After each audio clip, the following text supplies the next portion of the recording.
ਗੋਰੀ ਦੀ ਤੇ taxi driver ਦੀ ਦੋਸਤੀ ਜਿਹੜੀ ਹੈ ਮੌਲਵੀ ਭਰਾ ਨੇ ਖਰਾਬ ਕਰਾ ਦਿੱਤੀ। ਕਹਿੰਦਾ 17 ਸਾਲ ਹੋ ਗਏ ਨੇ ਮੈਨੂੰ ਟੈਕਸੀ ਚਲਾਉਂਦਿਆਂ, ਬੜੇ ਬੜੇ ਗਾਹਕ ਮਿਲੇ ਨੇ, ਲੇਕਿਨ ਇਹ ਜਿਹੜੀ ਗੋਰੀ ਮਿਲੀ ਸੀ ਇਹਦੇ ਨਾਲ ਘਰ ਤੱਕ ਮੇਰੇ ਤਾਲੁਕਾਤ ਹੋ ਗਏ ਸੀ। ਕਹਿੰਦਾ ਮੈਂ ਟੈਕਸੀ ਚਲਾਉਂਦਾ ਸੀ ਪਿਆ, ਅਚਾਨਕ ਜਿਹੜਾ ਮੇਰੀ ਗੱਡੀ 'ਚ ਤੇਲ ਖਤਮ ਹੋ ਗਿਆ। ਮੈਂ ਸੋਚਿਆ ਚਲੋ ਪੰਪ ਨਾਲ ਹੀ ਉੱਥੇ ਰੁਕ ਕੇ ਪਵਾ ਲਾਂ। ਕਹਿੰਦਾ ਮੈਂ ਤੇਲ ਪਾਇਆ ਤੇ ਫਿਰ ਸੋਚਿਆ ਚਲੋ ਗੱਡੀ ਥੋੜੀ ਸਾਫ਼ ਕਰ ਲਾਂ। ਕਹਿੰਦਾ ਸਾਫ਼ ਕਰਕੇ ਮੈਂ ਉੱਥੇ ਹੀ ਖਲੋ ਰਿਹਾ ਕਿ ਚਲੋ ਇੱਥੇ ਕੋਈ ਸਵਾਰੀ ਲੱਭੀ ਤੇ ਮੈਂ ਚੁੱਕ ਕੇ ਜਿਹੜਾ ਨਿਕਲ ਜਾਵਾਂਗਾ, ਹੁਣ ਅੱਗੇ ਪਿੱਛੇ ਜਾਣਾ।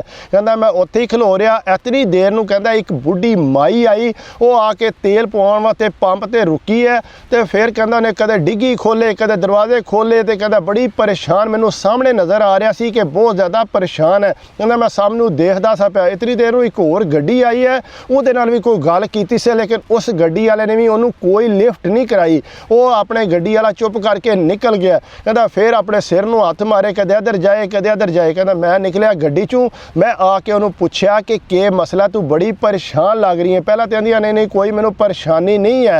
मैं दसिया कि मेरी वो टैक्सी खलोती है, मैं तेनों काफ़ी देर दा देखना पिया, जिहड़ी तेनों परेशानी है तो मैनू दस, मैं तेरी मदद कर देना। कहता फिर फटोफट बोली कि मैं अपना बटूआ तो मोबाइल जिहड़ा वो घर भुल आई हाँ, तो मैं तेल पवाना सी, मेरी गड्डी तेल खत्म हो गया। कहता मैं ये किहड़ा मसला है, ऐला मेरा कार तो तू तेल पा लै। कहती नहीं तू तो मैनू जानदा ही नहीं है, कोई मसला नहीं जानदा, तो जिहदे किरे तू मेरा नंबर लै ली, जे दिल किया तो मैनू पैसे पे कर दी, वैसे मदद समझ के तेल पा लै। कहता उन्हें कार लिया तो तेल पाउण लग पई। कहता वह पाउण लगी सी डीजल। कहता जिसले उन्हें काफ़ी पा लिया ना, मेरा अचानक ध्यान पिया तो उहदे ते ढक्कन ते लिखिया सी कि इस गड्डी 'च पेट्रोल पैंदा है। कहता मैं उन्होंने दसिया कि तू तो काम खराब कर लिया।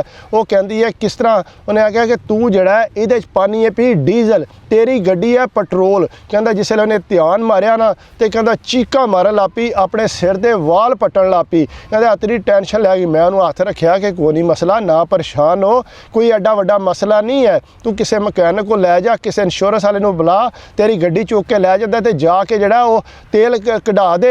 कहंदी है मसला यह नहीं है, मैं जाना, मेरा बड़ा जरूरी है इस टाइम जाना, अगर मैं ना पहुंची तो मेरा मसला खराब हो जाए। कहंदा मैं कहा कोई नहीं मसला, तू एला फोन उन्होंने इंश्योरेंस वाले नूं कॉल कर ते मैं तेनों जिथे तू जाना तेनों छड़ देना। कहंदा उन्हें इंश्योरेंस वाले नूं कॉल की, उन्हें आख्या जी अद्धे घंटे तक असीं आ जाएंगे गड्डी चुकण। कहंदे ओ मैनूं मैं बिठाया गड्डी 'च, मैं कहा चल आ जा तू नाल बह। कहंदा बैठी तो नाल बार बार मेरा शुक्रिया अदा करे कि तू बड़े ही चंगे, बड़ी मेरी तू हेल्प की है। मैं कोई मसला नहीं, साडा तो काम ही ये है। कहंदा जिसले वो पहुंची अदालत आई हो, कहंदा उत्थे पहुंची तो मैनू आंदी है कि मेरे 2-3 घंटे इत्थे लग जाने, अगर तू मेरा इंतज़ार करें तो तू मैनू घर भी छड़ दी, तो जिहड़ी तेरी दिहाड़ दे पैसे ने वो मैं तेनों पे करांगी। कहंदा मैं कोई मसला नहीं पैसों का, तू बस जाके अपना केस देख, मैं उत्थे बाहर इंतज़ार करना। कहंदा मैं उत्थे बाहर इंतज़ार करन लग पिया। 2-3 घंटे बाद जिसले वापस आई है तो कहंदा आमदिया साथ मैनू कहंदी है बहुत शुक्रिया तेरा, बहुत शुक्रिया कि तू इतनी देर हो गई है मेरा इंतज़ार पिया कर रहे। मैं कोई मसला नहीं, ये तो साडी ड्यूटी है। कहंदा वो नाल बह गई, गप्पा शप्पा लांदी रही। कहंदा जिस टाइम उहदा घर आया तो मैनू आंदी है कि आ जा तू भी अंदर। कहंदा मैं कहा नहीं मैं लेट होया। आंदी है नहीं तू अंदर आ। कहंदा ज़बरदस्ती मैनू अपने घर लै गई, किचन 'च जाके उत्थे बिठाई उस। कहंदा उत्थे नाल ही टेबल लग्गिया सी, ड्रिंकां दी ट्रे भर के लै आंदी, उस जिहड़ा मर्जी पी लै। कहंदा मैं क्या मैं तो कोई ड्रिंक नहीं पींदा, तू इंज कर मैनू सादा पानी दे दे। कहंदा सादा पानी लैके आई, अपना फोन चुक के मैनू आंदी है तां कितनियां मिस कॉलां मैनू आईयां ने। कहंदा नाल ही अपनी कुड़ी नूं कॉल मिला ली सी, उन्होंने सारी गल दसन लग पई है कि इस तरह जिहड़ा मेरे नाल मसला बन गया सी, टैक्सी ड्राइवर ने मेरी मदद की है। कहंदा उन्हें नाले स्पीकर खोलिया, उहदी कुड़ी ने भी मेरा शुक्रिया अदा किया कि तू साडी बहुत मदद की है। कहंदा मैं क्या कोई नहीं मसला, बस एक दूजे की हैल्प करनी चाहिए है।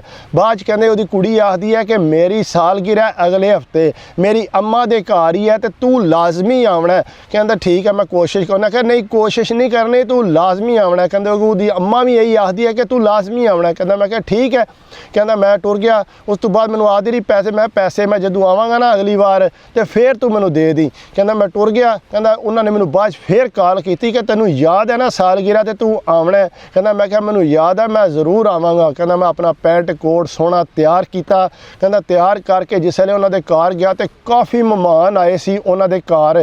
कहंदा सारे मेरे अगे पिछे हो गए, सारे वारियो वारी दसन कि इस बंदे ने साड़ी मदद की है, इस तरह मेरा इंतज़ार करता रहा, मैनू नाल लैके घर आया, अगर ये ना खड़दा तो मेरा केस जिहड़ा वो खत्म हो जाना सी। कहंदा सारे वारियो वारी मैनू कलावे मारन, नाल शुक्रिया अदा करन कि तू जिहड़ा बहुत वड्डा काम कीता है। कहंदा मैनू बड़ा फखर महसूस होया ਹੈ ਇਹਨਾਂ ਸਾਰੇ ਗੋਰਿਆਂ 'ਚ ਕਿ ਚਲੋ ਇਹਨਾਂ ਮੈਨੂੰ ਤੇ ਚੰਗਾ ਸਮਝਿਆ। ਕਹਿੰਦਾ ਗੱਪ-ਸ਼ਪ ਲੱਗੀ, ਸਾਲਗਿਰਾ ਸਾਰੇ ਮੈਨੂੰ ਆਖਣ ਇਹ ਖਾ ਉਹ ਖਾ। ਬਹਰਹਾਲ ਕਹਿੰਦਾ ਇਸ ਤਰ੍ਹਾਂ ਕਰਕੇ ਜਿਹੜਾ ਨਾ ਉਹ ਉੱਥੇ ਸਾਲਗਿਰਾ ਭੁਗਤਾ ਕੇ ਤੇ ਮੈਂ ਵਾਪਸ ਆ ਗਿਆ। ਕਹਿੰਦਾ ਘਰ ਆ ਕੇ ਮੈਂ ਜਨਾਨੀ ਨੂੰ ਦੱਸਿਆ, ਬੜਾ ਮੇਰਾ ਵੈਲਕਮ ਕੀਤਾ ਨੇ, ਮੈਨੂੰ ਬੜੀ ਇੱਜ਼ਤ ਦਿੱਤੀ ਨੇ। ਜਨਾਨੀ ਆਖਦੀ ਹੈ ਕਿਉਂ ਨਾ ਅਸੀਂ ਇਹਨਾਂ ਨੂੰ ਆਪਣੇ ਘਰ ਇਨਵਾਈਟ ਕਰੀਏ। ਕਹਿੰਦਾ ਮੈਂ ਕਿਹਾ ਚੱਲ ਮੈਂ ਪੁੱਛ ਲੈਣਾ, ਆਮ ਤੌਰ ਤੇ ਆਉਂਦੇ ਤੇ ਨਹੀਂ ਹੈ। ਕਹਿੰਦਾ ਮੈਂ ਉਹਨੂੰ ਕਾਲ ਕਰਕੇ ਆਖਿਆ ਕਿ ਮੇਰੀ ਵਾਈਫ ਤੁਹਾਨੂੰ ਮਿਲਣਾ ਚਾਹੁੰਦੀ ਹੈ, ਅਗਰ ਤੁਸੀਂ ਸਾਡੇ ਘਰ ਇੱਥੇ ਆਓ ਤੇ ਸਾਨੂੰ ਬਹੁਤ ਖੁਸ਼ੀ ਹੋਵੇਗੀ। ਕਹਿੰਦੇ ਨੇ ਅਸੀਂ ਤੇ ਪਹਿਲਾਂ ਹੀ ਤੇਰੇ ਘਰ ਆਉਣਾ ਚਾਹੁੰਦੇ ਹਾਂ, ਤੇਰੇ ਬੱਚਿਆਂ ਨੂੰ ਮਿਲਣਾ ਚਾਹੁੰਦੇ ਹਾਂ, ਅਸੀਂ ਤੇ ਜ਼ਰੂਰ ਆਵਾਂਗੇ। ਕਹਿੰਦਾ ਮੈਂ ਕਿਹਾ ਚਲੋ ਫਿਰ ਵੀਕਐਂਡ ਤੇ ਤੁਸੀਂ ਆ ਜਿਓ। ਕਹਿੰਦਾ ਉਹਦੀ ਕੁੜੀ ਤੇ ਉਹਦੀ ਅੰਮਾ ਜਿਹੜੀ ਆ ਦੋਏ ਜਿਹੜਾ ਕਹਿੰਦਾ ਸਾਡੇ ਘਰ ਆਏ ਤੇ ਮੇਰੇ ਬੱਚਿਆਂ ਵਾਸਤੇ ਖਿਡੌਣੇ ਚੁੱਕੇ, ਜਿਹੜੇ ਮਹਿੰਗੇ ਖਿਡੌਣੇ ਚੁੱਕੇ। ਕਹਿੰਦਾ ਮੈਂ ਪਰੇਸ਼ਾਨ ਹੋ ਗਿਆ ਤਾਂ ਕਿ ਮੈਂ ਇਤਨੇ ਮਹਿੰਗੇ ਖਿਡੌਣੇ। ਕਹਿੰਦਾ ਬੱਚੇ ਮੇਰੇ ਬੜੇ ਖੁਸ਼ ਹੋ ਗਏ, ਫਟਾਫਟ ਖਿਡੌਣੇ ਲੈ ਕੇ ਨਾਸੀ ਪਏ। ਕਹਿੰਦਾ ਬਾਰਾ ਮੇਰੀ ਜਨਾਨੀ ਨੇ ਕੋਈ ਖਾਣਾ ਸ਼ਾਣਾ ਬਣਾਇਆ, ਜੋ ਵੀ ਹੈ ਮਿਰਚਾਂ ਥੋੜੀਆਂ ਘੱਟ ਰੱਖ ਕੇ ਕਹਿੰਦਾ ਖਾਣਾ ਸ਼ਾਣਾ ਖਾਧੀ ਉਹਨੇ ਤੇ ਬਹੁਤ ਜ਼ਿਆਦਾ ਖੁਸ਼ ਹੋਏ ਕਿ ਤੁਸੀਂ ਬਹੁਤ ਅੱਛੀ ਫੈਮਿਲੀ ਹੋ। ਕਹਿੰਦਾ ਇਸ ਤਰ੍ਹਾਂ ਕਰਕੇ ਫਿਰ ਉਹਨਾਂ ਆਖਿਆ ਕਿ ਤੁਸੀਂ ਵੀ ਸਾਰੀ ਫੈਮਿਲੀ ਫਿਰ ਸਾਡੇ ਘਰ ਆਉਣਾ। ਕਹਿੰਦਾ ਅਸੀਂ ਫਿਰ ਉਹਨਾਂ ਦੇ ਘਰ ਗਏ। ਇਸ ਤਰ੍ਹਾਂ ਕਰਕੇ ਕਹਿੰਦਾ ਸਾਡੀ ਚੰਗੀ ਭਲੀ ਗੱਲਬਾਤ ਹੋ ਗਈ। ਕਹਿੰਦਾ ਜਿਹੜਾ ਮੇਰਾ ਭਰਾ ਹੈ ਪਿੱਛੇ ਪਾਕਿਸਤਾਨ, ਕਹਿੰਦਾ ਉਹਨੂੰ ਮੈਂ ਇਤਨੇ ਪੈਸੇ ਲਾ ਕੇ ਤੇ ਦੁਕਾਨ ਬਣਾ ਕੇ ਦਿੱਤੀ ਸੀ। ਕਹਿੰਦਾ 40 ਲੱਖ ਕੇ 45 ਲੱਖ ਰੁਪਈਆ ਉਹਨੇ ਮੇਰੇ ਕੋਲ ਲਿਆ ਸੀ। ਉਹ ਆਂਦਾ ਮੈਂ ਯੂਰਪ ਨਹੀਂ ਆਉਣਾ, ਮੈਂ ਇੱਥੇ ਪਾਕਿਸਤਾਨ ਕਾਰੋਬਾਰ ਕਰਨਾ, ਉੱਥੇ ਦੇ ਮਾਹੌਲ ਮੈਨੂੰ ਨਹੀਂ ਪਸੰਦ, ਇਸ ਵਾਸਤੇ ਤੁਸੀਂ ਮੈਨੂੰ ਪੈਸੇ ਦਿਓ ਤੇ ਮੈਂ ਇੱਥੇ ਹੀ ਕਾਰੋਬਾਰ ਕਰਾਂ। ਮੈਂ ਕਿਹਾ ਠੀਕ ਹੈ ਤੇਰੀ ਮਰਜ਼ੀ ਹੈ। ਕਹਿੰਦਾ ਮੈਂ ਜਿਹੜਾ ਨਾ ਫਿਰ ਉਹਨੂੰ ਬੜੀ ਮੁਸ਼ਕਿਲ ਨਾਲ ਪੈਸੇ ਕਰਕੇ ਦਿੱਤੇ। ਮੈਂ ਕਿਹਾ ਇਸ ਤੋਂ ਬਾਅਦ ਮੇਰੇ ਕੋਲੋਂ ਪੈਸੇ ਨਾ ਮੰਗੀ। ਕਹਿੰਦਾ ਉਹਨੇ ਆਪਣੀ ਜਿਹੜੀ ਆ ਦੁਕਾਨ ਪਾ ਲਈ ਕੱਪੜੇ ਦੀ। ਕਹਿੰਦਾ ਉੱਥੇ 2 ਨਾਲ ਮੁੰਡੇ ਵੀ ਰੱਖ ਲਏ ਹੋਰ ਛੱਡ ਕੇ। ਕਹਿੰਦਾ ਮੈਂ ਕਿਹਾ ਪਹਿਲਾਂ ਆਪੂ ਤੇ ਚਲਾ ਲੈ ਫਿਰ ਮੁੰਡੇ ਰੱਖ ਲਈ, ਲੇਕਿਨ ਕਹਿੰਦਾ ਉਹਨੇ ਮੁੰਡੇ ਰੱਖ ਲਏ। ਉਸ ਤੋਂ ਬਾਅਦ ਕਹਿੰਦਾ ਉਹ ਦੁਕਾਨ ਚਲਾਉਂਦਾ ਰਿਹਾ 6 ਕੁ ਮਹੀਨੇ, ਸਹੀ ਦੁਕਾਨ ਚੱਲੀ। ਸਾਰੇ ਆਂਦੇ ਤੱਕੋ ਹਾਂ ਕਿੱਡਾ ਸਿਆਣਾ ਨਿਕਲਿਆ, ਚੰਗਾ ਭਲਾ ਆਪਣਾ ਕਾਰੋਬਾਰ ਚਲਾ ਲਿਆ। ਕਹਿੰਦਾ ਸਾਲ ਕੁ ਗੁਜ਼ਰਿਆ, 2 ਮੁੰਡੇ ਜਿਹੜਾ ਨਾ ਉਹਨਾਂ ਤੇ ਚੰਗਾ ਇਤਮਾਦ ਹੋ ਗਏ ਅਸੀਂ। ਕਹਿੰਦਾ ਮੈਂ ਘਰ ਕਾਲ ਕੀਤੀ ਤੇ ਉਹਨਾਂ ਆਖਿਆ ਜੀ ਮੁੰਡਾ ਤੇ ਘਰ ਹੀ ਕੋਈ ਨਹੀਂ ਭਾਈਆ ਮੇਰਾ। ਮੈਂ ਕਿਹਾ ਕਿੱਧਰ ਗਿਆ? ਉਹਨਾਂ ਆਖਿਆ ਉਹ ਤੇ ਤਬਲੀਗ ਵਾਲਿਆਂ ਨਾਲ ਟੁਰ ਗਿਆ। ਕਹਿੰਦਾ ਮੈਂ ਕਿਹਾ ਤੇ ਦੁਕਾਨ, ਇਹ ਦੁਕਾਨ ਤੇ ਜਿਹੜੇ 2 ਮੁੰਡੇ ਸੂ ਉਹ ਨੇ ਤੇ ਆਪੂ ਮਹੀਨੇ ਬਾਅਦ ਵਾਪਸ ਆਵੇਗਾ। ਕਹਿੰਦਾ ਮੈਂ ਕਿਹਾ ਇਹ ਕਿਹੜੀ ਗੱਲ ਹੋਈ, ਇਹਦੇ ਨਾਲ ਤੇ ਦੁਕਾਨ ਬੰਦ ਕਰ ਜਾਂਦਾ, ਉਹ ਠੀਕ ਸੀ ਮੁੰਡਿਆਂ ਨੂੰ ਬਿਠਾਉਣ ਨਾਲੋਂ। ਕਹਿੰਦਾ ਨਹੀਂ ਮੁੰਡੇ ਬੜੇ ਉਹਦੇ ਇਤਬਾਰ ਦੇ ਨੇ, ਨਾਲੇ ਅੱਲਾ ਦੇ ਰਾਹ 'ਚ ਗਿਆ, ਕੋਈ ਨਹੀਂ ਮਸਲਾ। ਬਹਰਹਾਲ ਕਹਿੰਦਾ ਪੂਰਾ ਮਹੀਨਾ ਉਹ ਉੱਥੇ ਗਿਆ ਰਿਹਾ, ਉਹਨਾਂ ਮੁੰਡਿਆਂ ਨੇ ਕੋਈ ਪੱਲਾ ਨਹੀਂ ਪਕੜਾਇਆ ਕਿ ਕੀ ਬਚਿਆ ਕੀ ਨਹੀਂ। ਕਹਿੰਦਾ ਮਹੀਨੇ ਬਾਅਦ ਜਿਸ ਵੇਲੇ ਵਾਪਸ ਆਇਆ ਉੱਥੇ ਦੁਕਾਨ ਤੇ ਪਹੁੰਚਿਆ ਤੇ ਮੁੰਡਿਆਂ ਨਾਲ 2 ਮਿੰਟ ਗੱਲਬਾਤ ਕੀਤੀ ਸੀ ਤੇ ਮੈਂ ਕਹਿੰਦਾ ਮੈਂ ਕਾਲ ਵੀ ਉੱਥੇ ਹੀ ਕੀਤੀ ਹੈ। ਕਹਿੰਦਾ ਭਾਈ ਹੁਣ ਮੈਂ ਵਾਪਸ ਆਇਆ ਉੱਥੋਂ ਤੇ ਕੋਨਾ ਤੁਸੀਂ ਘਬਰਾਓ, ਸਭ ਕੁਝ ਠੀਕ ਹੈ। ਕਹਿੰਦਾ ਮੈਂ ਕਿਹਾ ਚੱਲ ਤੇਰੀ ਮਰਜ਼ੀ ਜਿਸ ਤਰ੍ਹਾਂ ਤੂੰ ਚਲਾ ਰਹੇ, ਲੇਕਿਨ ਮੈਨੂੰ ਨਾ ਹੁਣ ਦੁਬਾਰਾ ਕੋਈ ਕੰਮ ਆਖੀ। ਕਹਿੰਦਾ ਬਹਰਹਾਲ ਉਹ ਜਿਹੜਾ ਉੱਥੇ ਘਰ ਆ ਗਿਆ। ਘਰ ਆ ਕੇ ਕਹਿੰਦਾ ਜੋ ਹੀ ਲੰਮਾ ਪਿਆ ਤੇ ਸ਼ਾਮਾਂ ਵੇਲੇ ਜਿਹੜਾ ਇੱਕ ਬੰਦਾ ਸਾਡੇ ਘਰ ਆਇਆ। ਕਹਿੰਦਾ ਮੈਂ ਮਾਰਾ ਨਾਲ ਫੋਨ ਤੇ ਲੱਗੇ ਅਸਾਂ। ਆਂਦਾ ਭਾਈਜਾਨ ਤੁਹਾਡੀ ਤੇ ਦੁਕਾਨ ਖੁੱਲੀ ਪਈ ਹੈ, ਕੀ ਗੱਲ ਆ ਸ਼ਟਰ ਨਹੀਂ ਸਟਿਆ? ਉਹਨੇ ਆਖਿਆ ਨਹੀਂ ਦੁਕਾਨ ਤੇ ਮੁੰਡੇ ਬੰਦ ਕਰ ਗਏ। ਉਹਨੇ ਆਖਿਆ ਨਹੀਂ ਦੁਕਾਨ ਤੁਹਾਡੀ ਜਿਹੜੀ ਆ ਬਿਲਕੁਲ ਖਾਲੀ ਪਈ ਜੇ, ਇੱਕ ਵਾਰ ਜਾ ਕੇ ਤੱਕੋ। ਕਹਿੰਦਾ ਮੈਂ ਵੀ ਫੋਨ ਤੇ ਸਾਂ, ਮੈਂ ਕਿਹਾ ਜਾ ਦੌੜ ਲਾ ਜਾ ਕੇ ਤੱਕ। ਕਹਿੰਦਾ ਜਿਸ ਵੇਲੇ ਉੱਥੇ ਗਿਆ ਤੇ ਵਾਕਈ ਦੁਕਾਨ ਜਿਹੜੀ ਆ ਪੂਰੀ ਦੀ ਪੂਰੀ ਖਾਲੀ ਹੋਈ। ਕਹਿੰਦਾ ਤੱਕ ਕੇ ਪਰੇਸ਼ਾਨ ਹੋ, ਮੈਂ ਕਾਲ ਕੀਤੀ। ਕਹਿੰਦਾ ਭਾਈਆ ਦੁਕਾਨ ਹੀ ਸਾਡੀ ਕੋਲ ਲੁੱਟ ਕੇ ਲੈ ਗਿਆ। ਕਹਿੰਦਾ ਵਿੱਚ ਕੋਈ ਸ਼ੈ ਹੀ ਨਹੀਂ ਰਹੀ। ਕਹਿੰਦਾ ਮੈਂ ਕਿਹਾ ਤੂੰ ਚੰਗਾ ਰਹਿ ਗਿਆ ਬਈ। ਕਹਿੰਦਾ ਭਾਈਆ ਹੁਣ ਕੀ ਕਰਾਂ ਫਿਰ, ਮੈਂ ਹੁਣ ਕੋਈ ਚੋਰੀ ਕਰਕੇ ਲੈ। ਉਹਨੇ ਕਿਹਾ ਮੁੜਿਆ ਉਹਨਾਂ ਤੋਂ ਪੁੱਛ।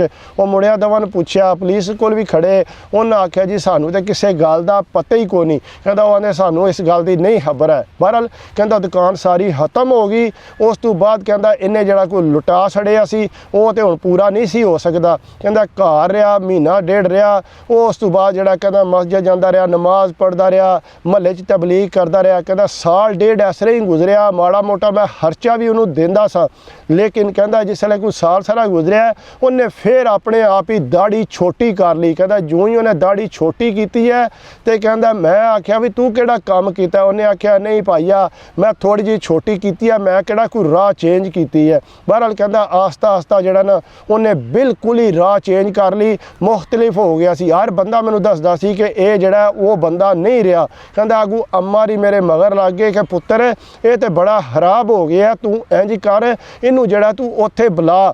ਕਹਿੰਦਾ ਮੈਂ ਕਿਹਾ ਮੈਂ ਕਿੱਥੇ ਬੁਲਾਵਾਂ ਸੂ, ਹੁਣ ਮੈਨੂੰ ਕੋਈ ਰਾਹ ਹੀ ਨਹੀਂ ਨਜ਼ਰ। ਉਹਨਾਂ ਕਹਿੰਦਾ ਨਹੀਂ ਪੁੱਤਰ ਤੂੰ ਹੀ ਕਰਨਾ।